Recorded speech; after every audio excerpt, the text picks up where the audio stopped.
خب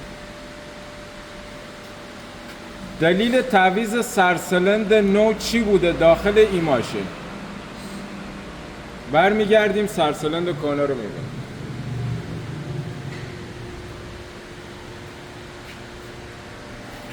یکی از دلایل تعویض سرسلند توی این خودرو بابت این بوده که زمانی که اومد توی پایه شمع پر از آب بود.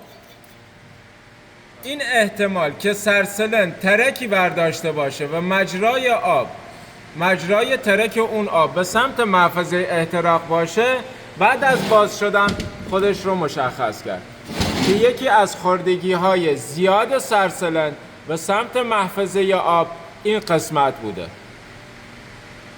و احتمال این که این خوردگی تا حد ترک در محفظه آب راه داشته بوده هسته که بعد از تست سرسلند در دستگاه این موضوع مشخص شد.